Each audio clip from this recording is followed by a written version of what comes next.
Praise the lord, హల్లెలూయా. మరొకసారి దేవుడు ఇచ్చిన అవకాశం బట్టి దేవునికి వందనాలు చెల్లిస్తున్నాను. మరి మీరు బాగున్నారా? దేవుని మహాకృప బట్టి ఈ ఒక దినం మన దేవుని వాక్యం మీ దగ్గర తీసుకొస్తున్నాను. దేవుని కృప చూపిస్తున్నాడు. మరి ఈ సమయమున దయచేసి మీ పనులు పక్కన పెట్టుకుని సేపు దేవుని వాక్యం వినండి. దేవుని శక్తిని, దేవుని ప్రేమను, దేవుని గొప్పతనమును మీరు అనుభవించండి. మరి ఈరోజు దేవుని వాక్యం మనం వెళ్దాం. దయచేసి ప్రతి ఒక్కరి తలలో ఉంచి కళ్ళు మూసుకోండి. పరిశుద్ధమైన తండ్రి, దయగల ప్రభా, మరొకసారి నీ పాసనలోకి వస్తున్నాం నాయన. నీ వాక్యాన్ని మేము ధ్యానించవచ్చునుగా ఈ సమయం ఆశీర్వదించండి. ప్రతి అపవాది క్రియలు లయపరచండి. నీ మాట నా నోట్లో ఉంచి ప్రభా, నీ బిడ్డలతో నువ్వు మాట్లాడమని ఈ సమయంలోనైనా నీ కృపను మాకు దయచేయమని యేసునామములో అడుగుచున్నాం తండ్రి, ఆమేన్. మరి ఈరోజు రోమీయులకు రాసిన పత్రిక 4వ అధ్యాయం మొదటి నుంచి కొన్ని వచనాలను చూద్దాం. మనం దేవుని వాక్యములో ఉన్న గొప్ప సంగతులను మనం ధ్యానిద్దాం. మరి రోమీయులకు రాసిన పత్రికలో ఇప్పటికే మనము మొదటి 3 అధ్యాయాలు మనం ధ్యానించాము. 4వ అధ్యాయం కూడా మనం ధ్యానిద్దాము. కానీ ఈ గ్రంథాల్లో, రోమీయులకు రాసిన గ్రంథంలో, కొరింథీయులకు రాసిన గ్రంథంలో ప్రార్థనలు లేవు. కానీ చాలా ముఖ్యమైన అంశములు పౌలు రోమీయులకు రాసిన సంఘానికి, కొరింథీయులకు రాసిన సంఘానికి బోధిస్తూ మనం చూడగలుగుతున్నాం. మరి ఈరోజు రోమీయులకు రాసిన సంఘానికి ఏం చెప్తున్నాడో మనం చూద్దాం. దయచేసి 4వ అధ్యాయం మొదటి నుంచి కొన్ని వచనాలు చదవండి. కాబట్టి శరీరం విషయమై మనం మూల పురుషుడగు అబ్రహామునికి ఏమి దొరికినని అందుము. అబ్రహాము క్రియల మూలముగా నీతిమంతుడని తీర్చబడిన ఎడల అతనికి అతిశయ కారణము కలుగును గాని అది దేవుని ఎదుట కలుగదు. చదవండి. లేఖనమేమి చెప్పుచున్నది? అబ్రహాము దేవుని నమ్మెను, అది అతనికి నీతిగా ఎంచబడను. చాలు. ఇక్కడ ఈ రోమా 4వ అధ్యాయంలో పౌలు గారు మొదటగానే అబ్రహాము అనే అతని పేరు ఎత్తుతున్నారు. ప్రతి యూదుడు అబ్రహాంను ఆరాధిస్తాడు. ప్రతి యూదుడికి అబ్రహాం అంటే ప్రాణం. మీకు తెలుసా, అబ్రహాము నుంచి యూదాయిజం, జూడిజం, ఇస్లామిజం, క్రిస్టియానిటీ 3 మతములు మనం ఈరోజు ఈ లోకంలో చూస్తున్నాం. అబ్రహామే దానికి కారకుడు అని. కానీ అబ్రహాము వాగ్దాన పుత్రుడైన అబ్రహాము వాగ్దాన పుత్రుడు ఇస్సాకు వంశం ద్వారా యేసు ప్రభు ఈ లోకం జన్మించాడని మనం చూస్తున్నాం. అబ్రహాము గురించి ఒక మాట చెప్పాలంటే, యూదులు దేవుడు యేసు ప్రభు యేసు ప్రభుడు యూదుడే. మనం యూదులమే కాము, కానీ మనం క్రైస్తవులం. ఎందుకంటే క్రీస్తును ఆరాధించేవారిని. కాబట్టి యూదా వంశం నుంచి వచ్చిన వాడే యేసు ప్రభు. అబ్రహాము మెసొపొటేమియాలో, ఆ బబులోనిలో తన తండ్రితో పాటు ఆ విగ్రహారాధన అంటే విగ్రహములు చేసి అమ్మే వ్యాపారములో ఉన్నప్పుడు దేవుడు తనను పిలిచినప్పుడు ఆ ఊరు, ఆ ప్రాంతంను వదిలేసి తన కుటుంబము బయలుదేరి కానాను స్థలానికి దేవుడిచ్చిన మాట ప్రకారం వారు వెళ్ళినట్టు మనం చూస్తున్నాం. అబ్రహాము ఒక మార్గదర్శిగా దేవుడు తనని అనేక మంది జనముకి తండ్రిగా తనని చేశాడన్న సంగతి మనం చూస్తున్నాం. అంత మాత్రమే కాదు, అబ్రహాము ఇక్కడ మనం మొదటి చూసినట్లయితే అతను శారీరకంగా ప్రతి యూదుడికి తన తండ్రిగా, ఇప్పుడు మనం భారతదేశానికి మహాత్మా గాంధీ గారు ఫాదర్ ఆఫ్ ఇండియా అంటాం. అంత మాత్రాన ఆయన మనల్ని కన్నారా అని కాదు. అలాగే అబ్రహాము యూదులందరికీ, అంటే వారు వంశం వచ్చిన వాళ్ళు, ఇశ్రాయేలు ప్రజలందరూ అబ్రహాము సంతతి అనేది మనము గుర్తు చేసుకుంటున్నాం. అంత మాత్రం కాదు, కానీ అబ్రహాము నీతిమంతుడుగా తన క్రియలు బట్టి కాదు, కానీ దేవుని యందు ఉన్న విశ్వాసం బట్టి తీర్చబడ్డాడు అనే వాక్య భాగమును మనం చూస్తున్నాం. ఆ రోజు సంఘములో ఒక ప్రత్యేకత ఏంటంటే, యూదులు అనేక మంది క్రైస్తవులు అయినప్పుడు వారు అన్ని జనులు ప్రభువును నమ్ముకుంటాం చూసి, మొదటగా మీరు యూదులు అవ్వాలి, దాని తర్వాత మీరు క్రైస్తవులు అవుతారు అనే ప్రసంగాన్ని బోధిస్తున్నారు. అంటే మీరు సున్నతి చేయబడలేదు. సున్నతి అనేది దేవుడు అబ్రహాముకి ఒక నిబంధనగా చేశాడు. కాబట్టి మీరు కూడా యేసు ప్రభువుని అంగీకరించాలంటే మీరు శరీరీతిగా సున్నతి చేయబడాలి. ఈ మాటలు పౌలు కానీ శిష్యులు కానీ ఖండించినట్లు మనం చూడగలుగుతున్నాం. ముఖ్యంగా పేతురు దాన్ని విషయం ఖండించినట్లు మనం చూడగలుగుతున్నాం. పౌలు అనేక విషయముల్లో సున్నతి అనేది శరీరం కాదు, కానీ నీ హృదయంకి జరగాలి అనే సంగతిని తను స్పష్టంగా బయలుపరుస్తున్నట్లు బోధిస్తున్నట్లు మనం అనేక అధ్యాయాలు చూస్తున్నాం. కానీ అక్కడ యూదులకి, ఆ రోమా సామ్రాజ్యంలో ఉన్న వారి యూదులకి వాక్యం బోధించాల్సి వచ్చినప్పుడు వారు ఆచారాలకి, పద్ధతులకి, బయటున్న పైరూపమైన అలవాటులకి వారు ముఖ్యత్వం ఇస్తాం, హృదయాంతరములో ఉన్న కార్యములకి నిర్లక్ష్యపరుస్తాం అనేది ఆ రోజు యూదులు, రోమా సామ్రాజ్యంలో ఉన్న వారు యూదుల్లో ఉన్న ఆ దుర్మార్గ స్థితిని పౌలు గమనించి దాన్ని ఖండించి వారికి తగినంతమైన వాగ్వాదం, అంటే దేవుని వాక్యం ఎత్తుపట్టుకుని వారితో వాదిస్తాం మనం చూడగలుగుతున్నాం. ఇక్కడ ఇతను అబ్రహాము, ఈ అబ్రహాము ఎవరో కాదు, దేవుడు పిలిచిన వ్యక్తి. ఇతను దేవునికి నీతిమంతుడుగా తీర్చబడ్డాడు. ఎందుకు నీతిమంతుడుగా అబ్రహాము నీతిమంతుడుగా తీర్చబడ్డాడు చూడండి. మనం ఆదికాండం 15వ అధ్యాయము, ఒకసారి మీరు బైబిల్ చూస్తే మీకు అర్థమవుతుంది. ఆదికాండం 15వ అధ్యాయము 6వ వచనం ఒకసారి చూడండి. అతడు చదవండి. అతడు యెహోవాను నమ్మెను, ఆయన అది అతనికి నీతిగా ఎంచెను. ఇక్కడ మనం చూసినట్లయితే అబ్రహాము దానికి ముందు 14వ అధ్యాయం మనం చూస్తున్నాం. 5 రాజులు 4 రాజుల ద్వారా ఓడిపోతున్నప్పుడు లోతుని తన ఆస్తిని తను దోచుకున్నప్పుడు అబ్రహాము ఏం చేస్తాడంటే తన దగ్గర ఉన్న 318 మందిని సిద్ధపడిన యవనస్తుల ద్వారా ఈ 4 రాజుల్ని జయిస్తారు. ఈ 4 రాజుల్ని జయించినప్పుడు అబ్రహాము మెల్కీషెదెక్, ప్రధాన యాజకుడైన యేసు ప్రభు తనకి రొట్టె ద్రాక్షరసం ఇస్తాం మనం చూస్తున్నాం. అప్పుడు ఆ దోచుడి సొమ్ములో 10వ వంతు ఇస్తాము మనం చూడగలుగుతున్నాం. అని అంత మాత్రమే కాదు, అబ్రహాం అంటాడు, అయ్యా మీ ఆస్తి నాకొద్దు, మీ ధనము నాకొద్దు.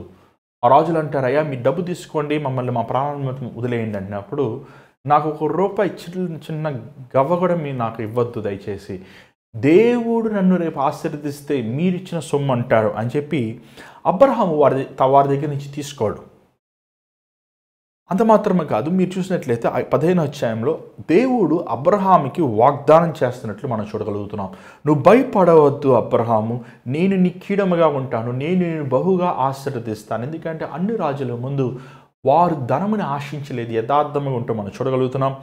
దాని నిమిత్తము వారు ఆ ధనముని కోసం వారు తను ఆశించలేదు, యథార్థపరుడుగా ఉన్నాడు అనే సంగతిని తను ధ్యానిస్తున్నట్లు, తను దేవునికి లోబడుతున్నట్లు మనం చూడగలుగుతాం. దాని తర్వాత అబ్రహాము దేవుడు తనతో మాట్లాడుతున్నట్టు మనం చూస్తున్నాం. ఆకాశములో ఎన్ని నక్షత్రములు ఉన్నాయో అలాగా నీ జీవితంని, నీ బ్రతుకు నేను అలా దీవిస్తాను అనే వాగ్దానము దేవుడు చేసినట్లు మనం చూడగలుగుతున్నాం. 6వ వచనములో అబ్రహాము చూడండి, అబ్రహాము దేవునిని నమ్మెను అనుంది. దేవుని యందు విశ్వాసించాను కాబట్టి తను నీతిమంతుడుగా అయ్యాడు. వాట్ ఈస్ నీతిమంతుడు?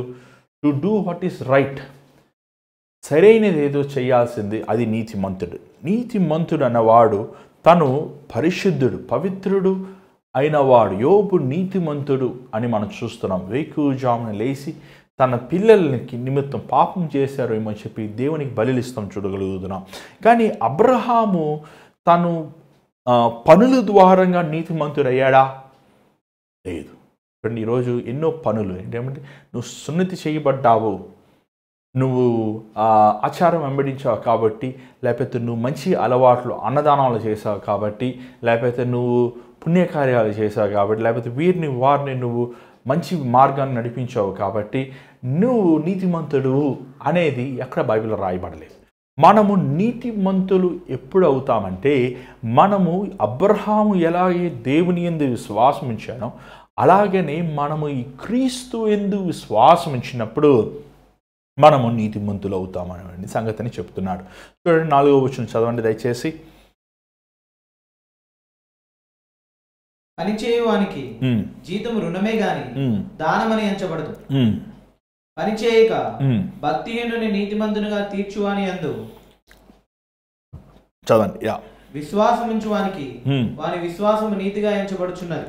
ఇక్కడ చూసినట్లయితే చాలా చక్కని మాట పౌలు రోమీలు రాసిన సంఘానికి చెప్తున్నట్టు ఏం చెప్తున్నాడంటే, మీరు ఏమంటే పని చేసిన వాడికి ఇప్పుడు మీరు అందరం మనం ఉద్యోగం చేస్తాం కదా, ఆఫీస్కి వెళ్తాం, 30 రోజులు పని చేశాక మీ జీతం ఇచ్చిన వెంటనే చాలా థ్యాంక్స్ అండి, చాలా థ్యాంక్ యూ వెరీ మచ్, చాలా వందనాలండి, చాలా వందనాలు మేనేజర్ గారు, చాలా వందనాలు CEO గారు అంట మనం అనం.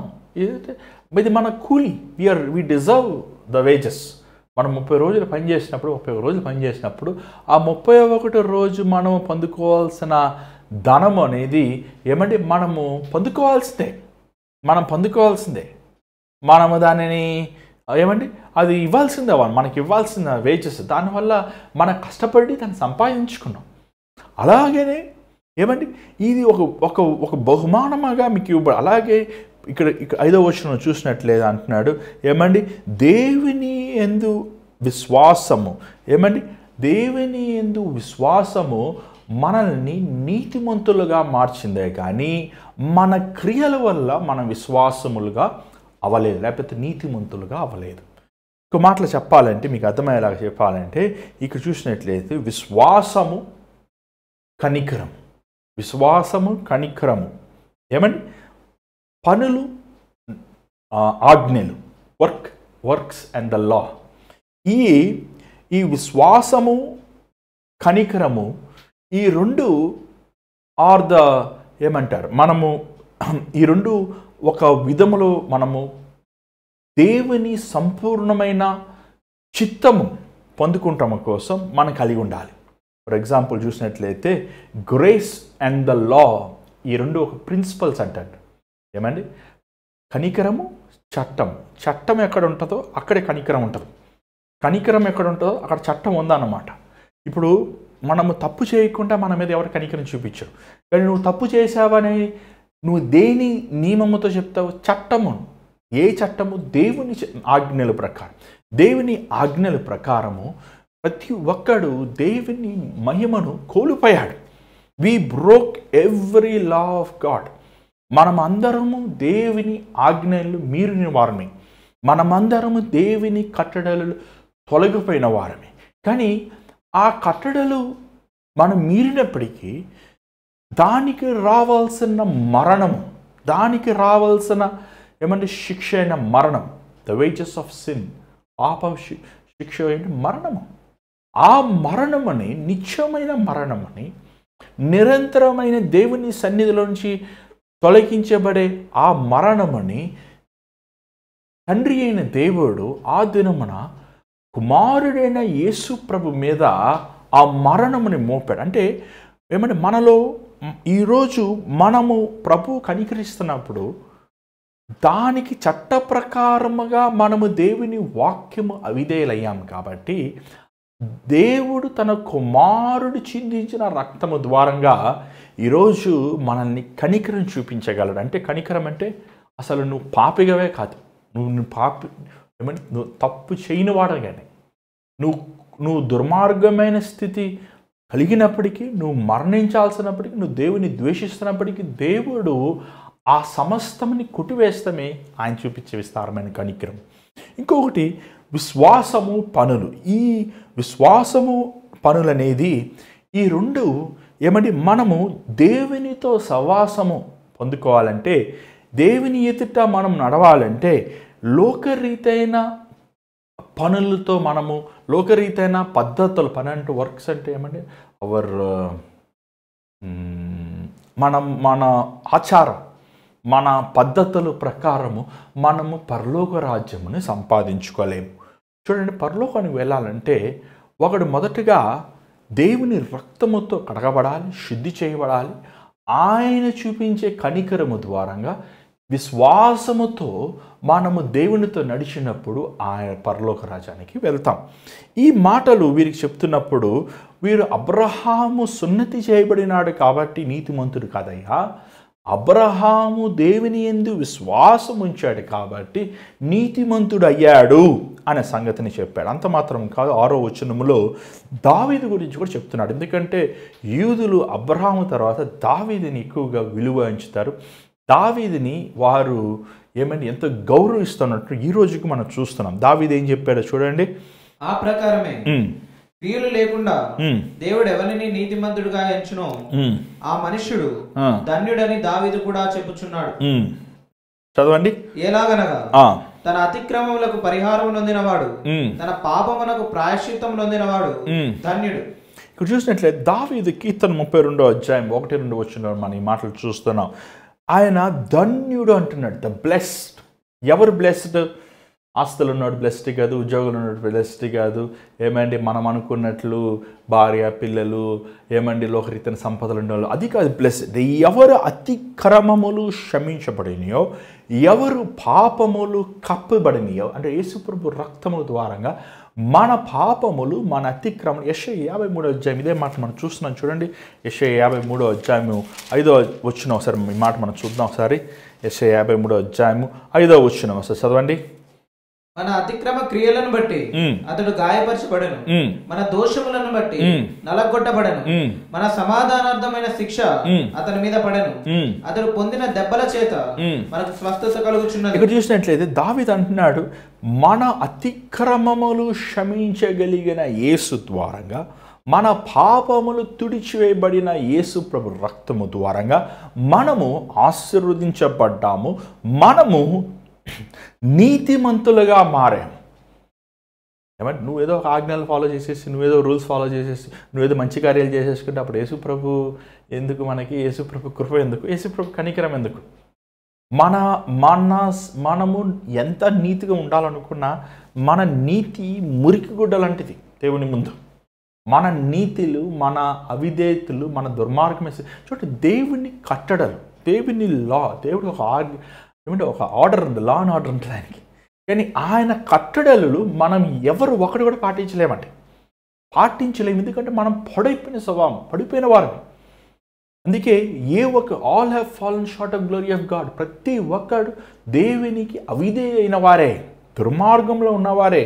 కానీ ఈరోజు యేసు ప్రభు చిందించిన రక్తము ద్వారంగా ఈరోజు మనల్ని ప్రభు ఒక దుర్మార్గులుగా, ఒక వ్యభిచారులుగా, ఒక అబద్ధికులుగా, ఒక మోసగాలుగా, ఒక దౌర్జన్యం చేసేవారుగా, లేకపోతే చేసిన వాళ్ళగా, లేకపోతే అలాంటి వారు మారు మనసు పొందిన వారుగా కూడా చూస్తలేదు. కానీ మనల్ని యేసు ప్రభు చిందించిన రక్తము ద్వారంగా అసలు మనం పాపమే చేయలేదని యథార్థపరులైన నీతిమంతులుగా మనల్ని క్రీస్తు ద్వారంగా మనల్ని చూస్తున్నాడు. ఈ విషయాలు వీరు చెప్తున్నప్పుడు వీరికి అర్థం కావట్లేదు. చూడండి 8వ వచనం అంటున్నాడు చూడండి, మరలా 8వ వచనం చదవండి. ప్రభు చేత నిర్దోషి అని ఎంచబడిన వాడు ధన్యుడు. ఈ ధన్యవచనము సున్నతి గల వారిని గురించి చెప్పబడినదా? ప్రభు చేత ఎవరు పాపములైతే కడగబడినయో ఏమన్నా వాడు ధన్యుడు అంటున్నాడు. ఈ విషయము సున్నతి చేయబడిన వారి గురించి చూడండి. సున్నతి అనేది ఇది లా. 8వ రోజు నువ్వంతా మందిరానికి వెళ్ళాలి, నువ్వు సున్నతి చేయబడాలి, అప్పుడే నువ్వు యూదుడివి, అప్పుడే నువ్వు అబ్రహాం సంతతివి. కానీ యేసు ప్రభు 8వ రోజు ఏమని నువ్వు వెళ్ళి సున్నతి చేయమని మనల్ని అక్కడ చెప్పలేదు. నువ్వు ఆచారం వెంబడించాలి, నీ నీతి కార్యాలు నువ్వు చేయాలి, మంచి కార్యాలు నువ్వు చేయాలి, ఆజ్ఞను నువ్వు గైకొనాలి, నువ్వు చట్టమును నెరవేర్చాలి, ఆచారములను నెరవేర్చాలంటలేదు.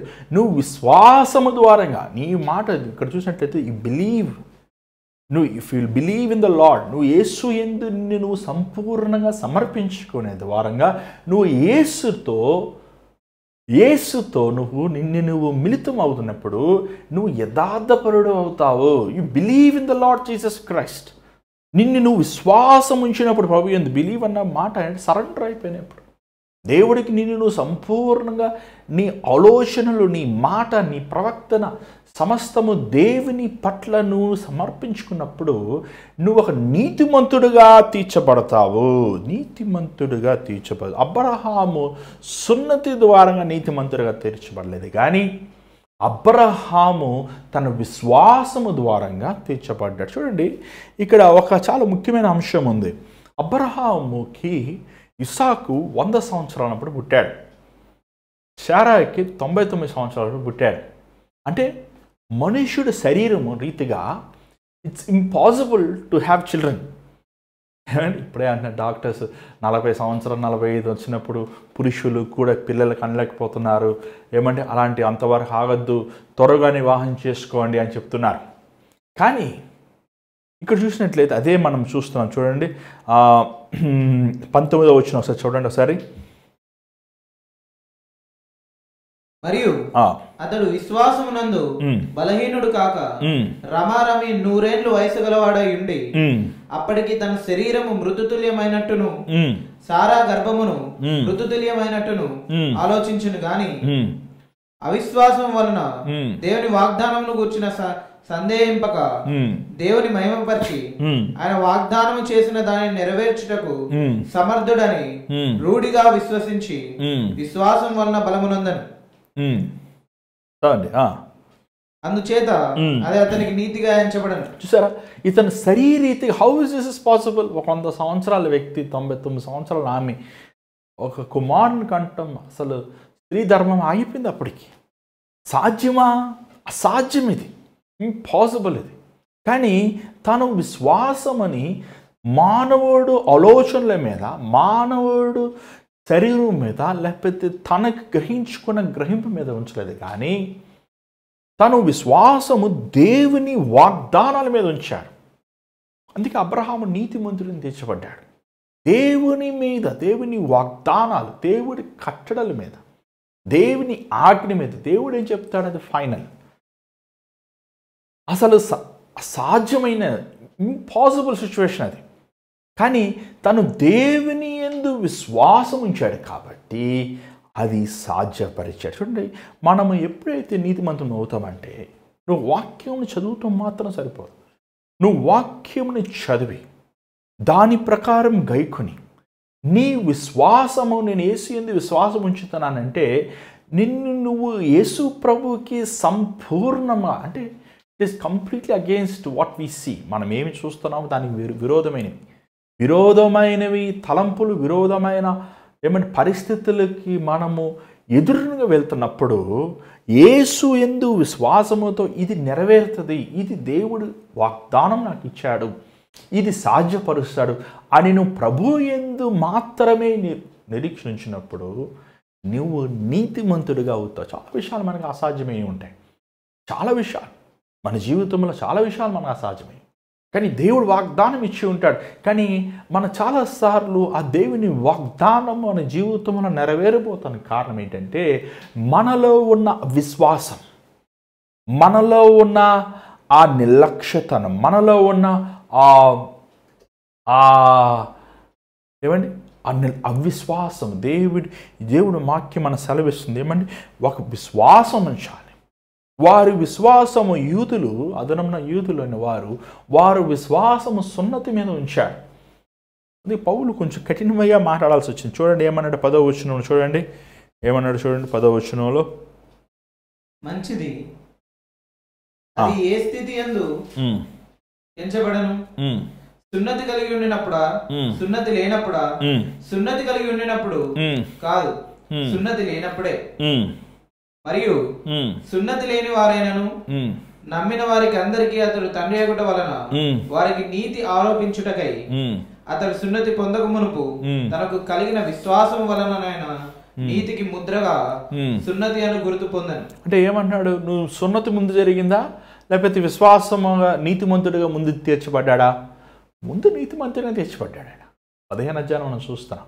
సున్నతి అనేది దాని తర్వాత వచ్చింది. మొదట నీతిమంతుడు తను తీర్చబడ్డాడు, మొదటగా తను యథార్థపరుడు తీర్చబడ్డాడు, మొదటగా తన దేవుని ఇష్టానుసారమైన వాడు, దేవునికి హృదయానుసారమైన వాడు వ్యక్తిగా మొదటగా తను తీర్చబడ్డాడు. దాని తర్వాతనే ఆ సున్నతి అనేది వచ్చింది. మనం చూస్తున్నాం. 13వ వచనం చదవండి. అతడు లోకమునకు వారసుడగునను వాగ్దానము అబ్రాహామునకైనను అతని సంతానమునకైనను ధర్మశాస్త్రములముగా కలగలేదు గాని విశ్వాసము వలనైనా నీతి మూలముగానే కలిగెను. ఇది చాలా ఇంపార్టెంట్ అండి.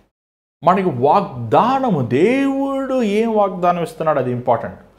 మనుషులు ఏం చెప్తున్నారు, పరిస్థితులు ఏం చెప్తున్నాయి, మనకి సమాజంలో ఎలాగ మనం నడిపిస్తున్నారు, లేకపోతే వాళ్ళు ఏం అభిప్రాయం కలిగి ఉన్నారు మన జీవితాల పట్ల, లేకపోతే వాళ్ళు ఏమనుకుంటున్నారు, వీరేమనుకుంటున్నారు మనకు అవసరం లేదు. కానీ దేవుని వాగ్దానాలు, దేవుని అంటే కట్టడల ప్రకారం అబ్రహాము ఏమండి తన కుమారుని కనలేదు, కానీ ఆజ్ఞ ప్రకారము అబ్రహాము అనలేడు. Impossible. The law cannot produce son. ఎందుకంటే లా ప్రకారం, చట్ట ప్రకారం అబ్రహాము సిలువేయబడాలి, చంపబడాలి. కానీ ఆ చట్టముని దేవుడు ఏం చేశాడు? తన ఆజ్ఞలుగా మార్చాడు. ఏంటి ఆయన ఆజ్ఞ? నీకు ఇసుకరేణి వలె సంతతి నేను కలుగు చేస్తాను. ఆ ఆజ్ఞ లేదనుకోండి, మనం ఎవరమే, ఇప్పుడు లా, మన దేశం లా లేదనుకోండి, ఎవడిష్టం వాడు. నువ్వు తప్పు చేసినా తప్పు కాదు, నువ్వు అబద్ధం ఆడినా తప్పు కాదు, మోసం చేసినా తప్పు కాదు. చట్టం అనేది మనకు ఎందుకు ఉంది? చట్టంను మనం పాటించామా లేదా పక్కన, కానీ చట్టం అనేది ఎందుకు ఉంది? మనం చట్ట ప్రకారం ఒక వ్యక్తిని తీర్పు తీరుస్తాం. కానీ ఆ చట్టముని మనం అందరమే 100% ఏదో ఒక విషయంలో మనం తప్పిపోయినప్పటికీ యేసు ఒక్కడే తప్పలేదండి. అంటే తండ్రి అయిన దేవుడు యథార్థపరుడు, న్యాయస్థుడు. పాపమునికి వచ్చే మరణముని ఆ చట్ట ప్రకారము ఏమండి ఇసాకుని చంపేయాలి, ఇసాకుని బలిమ్మని ఇచ్చేసేయాలి. కానీ ఏమన్నాడు? నీ కుమారుడిని ఇసాకు నాకొద్దు, నా కుమారుడైన యేసయ్యని నేను బలిస్తానని అదే చోటున అబ్రహాము స్థానములో ఉన్న ఇసాకు స్థానములో యేసు ప్రభు బలయ్యాడు. ఎందుకంటే యేసు ప్రభు రక్తములో దోషము లేని రక్తం. ఆయన ఎన్నడూ ఆజ్ఞని మీరలేదు, ఆజ్ఞని ఎప్పుడు తండ్రి ఆజ్ఞలను నెరవేర్చాడే కానీ మీరలేదు. కానీ మన నిమిత్తము ఒకడు ఆజ్ఞని మీరితే మరణం, శిక్ష, ఈ ఫలము తిన్న రోజున నువ్వు మరణిస్తావు నిశ్చయముగా అనే ఆజ్ఞను విరగొట్టిన ఆదాము సంతతి అయిన మనముకి వచ్చే మరణముని కల్వరి శిలువలో యేసు ప్రభు మోసాడు. ఈరోజు మనకి దేవుడు కనికరం చూపిస్తున్నాడండి, కృపతో మనల్ని క్షమిస్తున్నాడు. చూడండి, కృప అంటే చాలామంది ఒక అపార్థం చేసుకుంటున్నారు. కృప అంటే it's not a licence to sin. కృప ఉంది కాబట్టి నేను నా ఇష్టం వచ్చినట్టు బతుకుతా, నా ఇష్టం వచ్చినట్టు పాపం చేస్తా, నా ఇష్టం వచ్చినట్టు నేను దుర్మార్గం కార్యాలు చేస్తా, నా ఇష్టం వచ్చినట్టు నేను ఉంటాను. అది కాదు కృప అనేది. కృప అనేది ఏంటంటే దేవుడు మనకి కృపను కలుగు చేశాడు. ఎందుకు? కృప ద్వారంగా మనల్ని నీతిమంతులుగా చేశాడు. ఎందుకంటే మనం సంపాదించుకోలేము కాబట్టి, మనకు అర్హత లేదు కాబట్టి, మనకి యోగ్యత లేదు కాబట్టి, మనము దాన్ని పొందుకోవడానికి మనకి ఎలాంటి విధమైన చట్ట ప్రకారం ఒక్క ఆజ్ఞ కూడా మనం పాటించలేదు కాబట్టి మనం నిత్యమైన మరణానికి తీర్మానించబడ్డాం అని తీర్పు తీర్చబడ్డాం. కాబట్టి ఆ మరణమును ఆయన మింగివి ప్రభువు మనల్ని జీవింపు చేశాడు. అందుకే ఈరోజు విశ్వాసము ద్వారంగా మనం మంచి కార్యాల వల్ల మనం నీతిమంతుమాము. నువ్వు కానుకలు ఇస్తావు మాత్రాన, నువ్వు అన్నదానాలు చేస్తావు మాత్రాన, నువ్వు యథార్థంగా బతుకుతావు మాత్రాన నువ్వు నీతిమంతులు అవ్వవు కాదు. కానీ యేసు ప్రభు చిందించిన రక్తము ద్వారంగా, ఆయన కనికరము ద్వారంగా విశ్వాసముతో నువ్వు నీతిపరుడుగా మారుతావు అనే సంగతుల్ని స్పష్టంగా పౌలు ఆ రోజున సంఘానికి బోధిస్తున్నట్టు మనం చూస్తున్నాం. చూడండి, అదే మాటలు 24వ వచనం చూడండి ఒకసారి. 24వ వచనం, మన ప్రభు అయిన యేసును మృతుల్లో నుండి లేపిన వాని యందు విశ్వాసం ఉంచిన మనకును ఎంచబడునని మన నిమిత్తము కూడా వ్రాయబడని. చదవండి. ఆయన మన అపరాధముల నిమిత్తము అప్పగింపబడి మనము నీతిమంతులుగా తీర్చబడుటకై లేపబడని. ఇక్కడ ఒక మాట అంటున్నాడు, ప్రభు అయిన యేసు ప్రభువుని మరణములో నుంచి లేపినట్లు మనం ప్రభు అయిన యేసు మీద విశ్వాసం ఉంచుతాం. చూడండి, యేసు ప్రభు ఎలాగా కల్వరి శిలువలో మరణించి 3వ దినమున ఆయన మృత్యుం జయించాడు, మరణముని జయించాడు. దేవుని యందు విశ్వాసం ఉన్న మనం ఒకేలా మనం మరణించినప్పటికీ ఈ శరీరం మనము పునరుద్ధానం అవుతాం. అందుకే పౌలు అంటాడు, ఓ మరణమా నీ ముళ్ళెక్కడ, ఓ మరణమా నీ విజయం ఎక్కడ? ఆజ్ఞల ప్రకారము, కట్టడల ప్రకారము మనం నిత్యమైన నరకమైన మరణానికి మనం అంకితం చేయబడ్డాం. కానీ యేసు ప్రభు చిందించిన రక్తము ద్వారాగా యేసు ప్రభు ఆ మరణానికి ఉన్న శాపముని, ఆ మరణానికి ఉన్న విషమని, ఆ మరణానికి ఉన్న తెగుల్ని, ఆ మరణానికి ఉన్న ఉగ్రతని ఆయన అనుభవించి, ఆయన చనిపోయినవాడు కాదు. యేసు ప్రభు చనిపోయినవాడు కాదండి. యేసు ప్రభు పునరుద్ధానమైన వాడు, ఆయన మరణముని జయించినవాడు, ముత్యుంజయుడైన వాడు, ఆయన పునరుద్ధానమైన దేవుడు. కాబట్టి యేసు యందు నువ్వు విశ్వాసం ఉంచినప్పుడు ఏమంటే మనం ఒకవేళ మరణించినా మనం తిరిగి లేపబడతాం. ఏమండి అక్కడ ఏమన్నా చూడండి, లాస్ట్లో 25వ వచనం ఒకసారి చదవండి మరలా. ఆయన మన అపరాధముల నిమిత్తము అప్పగింపబడి మనము నీతిమంతులుగా తీర్చబడుటకై లేపబడను. ఇక్కడ చూడండి, మనము నీతిమంతులుగా తీర్చబడతాయి. ఇంగ్లీష్లో జస్టిఫికేషన్. ఏమంటే రేపు అపవాది సాతానుగాడు వీడు అబద్ధం ఆడాడు, వీడు మోసం చేశాడు, మనం వ్యభిచారం చేశాడంటే యేసు యందు నువ్వు విశ్వాసం ఉంచిన ద్వారంగా ఆయన కల్వరి సిలువలో మన అపరాధములు, మన దోషములు, మన శిక్షని, మన మరణముని ఆయన మింగివేశాడు. ఈరోజు యేసుని చిందించిన రక్తము ద్వారంగా నేను క్షమించబడ్డాను అని నువ్వు విశ్వసించినప్పుడు అపవాది చట్ట ప్రకారము కానీ నిన్ను ఏమీ చేయలేడు. నువ్వు యథార్థపరుడిగా తీర్చిపడ్డావు. ఇంకో మాట చెప్పాలంటే రేపు నువ్వు తండ్రి ముందు, నువ్వు యేసుప్రభు ముందు, యేసుప్రభు గొర్రెపిల్ల సింహాసనం నుంచి తీర్పు తీర్చినప్పుడు ఏమండి మనము ఎంత దుర్మార్గమైన జీవితం కానీ మనం జీవించినప్పటికీ యేసుప్రభు రక్తముతో మనం కడిగిబడినప్పుడు ప్రభు మన గతమును చూసేవాడు కాదు. అందుకే యేసులో ఉన్న పాతవి గతించినవి కొత్తవి అయినను. నీ పాత జీవితం మారి నూతన వ్యక్తిగా నువ్వు మారుతావు. అంత మాత్రమే కాదు, మనం యేసు ప్రభు కోసము మనం యథార్థముగా జీవిస్తామనేది మనం చూస్తున్నాం. అంత మాత్రమే ప్రభు రేపు మనల్ని ఆయనతో పాటు 1000 పరిపాలనలో ఆయనతో పాటు మనల్ని ఏలే భాగ్యాన్ని మనకి ఇస్తున్నట్టు మనం చూస్తున్నాం. ఇదంతా కేవలము మనము యేసు యందు విశ్వాసము, ఆయన కృపను మనం పొందుకున్నప్పుడు, విశ్వాసము ద్వారంగా మనం నీతిమంతులుగా మార్చినప్పుడు దేవుడు మన పాప వ్యసనం, ఏమంటే మన పాపాలు మనకే గుర్తుంటాయి. కానీ దేవుడు అంట అసలు ఈ పాపమే చేయలేదు, ఎప్పుడు ఏ పాపమే చేయలేదని అసలు గుర్తు కూడా చేసుకుని ఒక నూతన వ్యక్తిగా మనల్ని చూస్తాడంట. ఏమంటే ఎంత కృప చూపిస్తున్నాడంటే దేవుడు. ఎందుకు మనం ఈ సమయమున మనం ఇంకను దేవుని కృపతో మనం మాట్లాడుతున్నాం. కృప అంటే నువ్వు కృప పొందానే కాబట్టి, కృపాకాలం ఉన్నాం కాబట్టి మన పాపముని కొనసాగించుకుంటూ, పాపముని చేసుకుంటూ దుర్మార్గమైన జీవితం బతుకుతానంట మాత్రం విరోధమైనది. చూడండి, నువ్వు కృపను పొందుకున్నప్పుడు, కృపను దేవుడు చూపించే కృపను చులకనగా ఎంచితే నీకు తెలుసా ఇప్పుడు నువ్వు మరణిస్తావని నీకు తెలుసా? ఇదే నీ చివరి దినం అయితే, ఇదే లాస్ట్ రోజు అయితే నీ ఇంకొకసారి సారీ ప్రభువా అని చెప్పడానికి అవకాశం లేక నువ్వు మరణిస్తే ఎక్కడికి తెలుసాను అసలు. కృపను మనం ఈరోజు చాలామంది క్రైస్తవులు చులకనగా ఎంచుతున్నారు. కృప అంటే అది నీ ఉచితముగా రావచ్చు, కానీ దానికి యేసు ప్రభు తన శ్వాసని కల్వరి శిలువలో పెట్టాడు, తన రక్తమని చిందించాడు. సో యేసు ప్రభు రక్తముతో నువ్వు మాట్లాడుతున్నావు.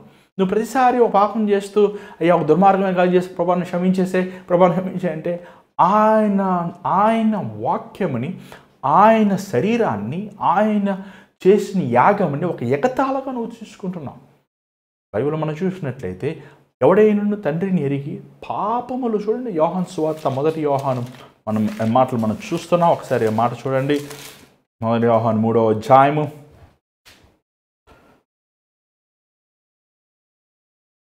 మనం 4వ వచనం చదవండి దయచేసి. పాపము చేయ ప్రతివాడును ఆజ్ఞను అతిక్రమించును, ఆజ్ఞ అతిక్రమమే పాపము. పాపములను తీసివేయుటకై ఆయన ప్రత్యక్షమాయనని మీకు తెలియను. ఆయన యందు పాపమేమీ లేదు. ఆయన యందు నిలిచియుండు వాడు ఎవడును పాపము చేయు. పాపము చేయువాడు ఎవడును ఆయనను చూడను లేదు, ఎరుగను లేదు. 7వ వచనం చదవండి. చిన్నపిల్లలారా ఎవరిని మిమ్మును మోసపరచనీయకుడి. ఆయన నీతిమంతుడైనట్లు నీతిని జరిగించు ప్రతి వాడును నీతిమంతుడు. ఓకే, నెక్స్ట్ చదవండి. అపవాది మొదటి నుండి పాపము చేయుచున్నాడు గనక పాపము చేయువాడు అపవాది సంబంధి. It's very clear. అసలు ఎంత క్లియర్ అసలు. నువ్వు కృప అంటున్నావు, నువ్వు పాపము చేయబడేది, నువ్వు అపవాది సంబంధం. అసలు నువ్వు మారు మనసు లేదు. ఫస్ట్ ఆఫ్ ఆల్ నువ్వు పాపములనే కొనసాగిస్తూ ఆ దుర్మార్గమైన కార్యములను కొనసాగిస్తూ నువ్వు పాపము చేస్తుంటూ దుర్మార్గమైన బతుకు జీవిస్తుంటున్నావు అంటే చూడండి, పాపములో పడతాం వేరు, పాపంలో నివసిస్తాం వేరు. ఇప్పుడు మనము రోడ్లు నడుస్తుంటాం, కొన్నిసార్లు జారి పడతాం, జారి పడిపోయి అక్కడే ఉండిపోతాం, ఇంకా అక్కడే తింటాం, అక్కడే పడుకుంటాం, ఇంకా అక్కడే చేస్తాం, పడిన స్పీడ్లో లేస్తాం. మనం చాలాసార్లు మనం ఏమంటే ఒక చెడు ఆలోచన అవుతారు, కానీ ఆ పాపమును మనం కొనసాగించుతూ ఉంటే దాన్ని హార్బరింగ్ ఇట్ ఏమంటే దాన్ని పోషిస్తూ ఆ దుర్మార్గమైనది మనం ఇంకా నడిపిస్తున్నామంటే దట్ ఈస్ 100% షూర్ ఏంటంటే నీలో అసలు నువ్వు మారు మనిషి లేదన్నమాట. నువ్వు నీతిమంతుడు కాదు. ఇంకోటి చూడండి, మన అదంతా చదవండి అక్కడ ఆపారు 8వ వచనం. అపవాది యొక్క క్రియలను లయపరచుటకే దేవుని కుమారుడు ప్రత్యక్షమాయెను. దేవుని మూలముగా పుట్టిన ప్రతి వానిలో ఆయన బీజము నిలిచును గనుక వాడు పాపం చేయడు. వాడు దేవుని మూలముగా పుట్టినవాడు గనుక పాపము చేయజాలడు. ఎంత బ్యూటిఫుల్గా రాశాడండి. అసలు నువ్వు దేవుని ద్వారా పుట్టినవాడు, నువ్వు అసలు మారు మనసు నీలో ఉండి నిజమైన పశ్చాత్తాపం, నిజమైన నీ దుర్మార్గమైన స్థితి నుంచి నువ్వు మార్పు చెందుతాయి. నువ్వు పాపను కొనసాగించలేవు. నువ్వు నీతిమంతుడు అయ్యాక మరలా నువ్వు వెనక్కి వెళ్ళి తక్కిన వాటివి విడిచిపెట్టిన వాటిని నువ్వు కొనసాగిస్తున్నావంటే నీ రక్షణ నువ్వు ఒకసారి గమనించాలి. అసలు నీ రక్షణ సరిగా ఉందా? లోతైన రక్షణ ఉందా? లోతైన మారు మనసు జీవితం ఉందా?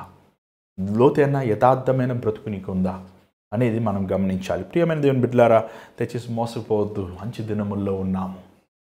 మనము దేవుని కృప ద్వారంగా, మనము దేవుని కనికరం ద్వారంగా, మనము నీతిమంతులుగా విశ్వాసము ద్వారంగా మనం నీతిమంతులుగా తీర్చబడ్డాం. కానీ ఆ నీతిమంతులుగా మనము అయిపోయామని సంతోషించగా దేవుడిచ్చిన రక్షణ అంగీని, ఆ నీతి అనే అంగీని మనం పరిశుద్ధంగా కాపాడుకుంటూ చివరి శ్వాస వరకు మనము దేవుని దృష్టిలో యథార్థపరులుగా ఉండాలి. అది చాలా ముఖ్యం. అలాగ మనం జీవించాలి, అలాగ మనం నడుచుకోవాలి అని మనం ప్రార్థిద్దాం. కాబట్టి ఈరోజు మీ జీవితాలు దేవునికి సమర్పించండి. దయచేసి స్థలంలో ఉంచండి, ప్రార్థిద్దాం. పరిశుద్ధమైన తండ్రి దయగల ప్రభువా, ఒకసారి మమ్మల్ని చూడు నాయన, మమ్మల్ని నీతిమంతులుగా మార్చు. అబ్రహాము క్రియల వల్ల నీతిమంతుడు అవ్వలేదు, కానీ విశ్వాసము ద్వారా తన దేహము గర్భాన్ని ధరిస్తానికి అర్హత యోగ్యత లేనప్పటికీ నీ వాగ్దానాల మీద విశ్వాసం ఉంచినప్పుడు తనను నాయన నువ్వు ఇసాకుని గర్భఫలం ఇచ్చావయ్యా. అలా మా విశ్వాసము ద్వారా నీ వాగ్దానాలందు మేము విశ్వాసం ఉంచేవారంగా మా అపరాధములు, మా దోషములను, మా దుర్మార్గమైన పాప వ్యసనములను నీ రక్తముతో కడిగబడి నీ కృపను పొందుకొని పరిశుద్ధతలోకి పవిత్రతలోకి యథార్థతలోకి నీ సారూప్యములోకి దినదినముకి అభివృద్ధి పొందుతానికి సహాయం చేయి. అవునండి, మా మంచి కార్యములు, మా నీతి కార్యములు చూసి మేము గర్వించక నువ్వు చేసిన త్యాగము నిమిత్తము మేము గర్వపడటానికి సహాయం చేయమని, ఇంతవరకు నీ కృపను చూపించినందుకు వందనములు. ఇది మీద మళ్ళీ రేపు కలుసుకోవడానికి సహాయం చేయమని యేసునామములో అడుగుచున్నాం తండ్రి, ఆమేన్. మరి రోజు దేవుడు మీతో మాట్లాడి నమ్ముచున్నాను. దేవుడు మీతో మాట్లాడంటే మాకు తెలియపరచండి. మీకోసం ప్రార్థన చేయాలంటే మీ స్క్రీన్ మీద కనబడుతున్న నెంబర్కి మీరు వాట్సాప్ వాయిస్ మీద కాల్ చేయండి. మేము మీకోసం ప్రార్థన చేసి సిద్ధంగా ఉన్నాం. మరి ఈ పరిచర్య ద్వారా మీరు దీవించబడి ఈ పరిచర్యకి మీరు రావడం పంపించాలంటే పంపించవచ్చు. మరి ఆన్లైన్ కనబడుతున్న Google pay, PhonePe account number ద్వారా మీరు పంపించవచ్చు. మరి దేవుడు మిమ్మల్ని మీ కుటుంబాన్ని బాగా దీవించిన కాక మరి దేవుడి చేతి మీద మళ్ళీ రేపు 7 గంటలకు కలుసుకుందాం. అంతవరకు God bless you. Take care.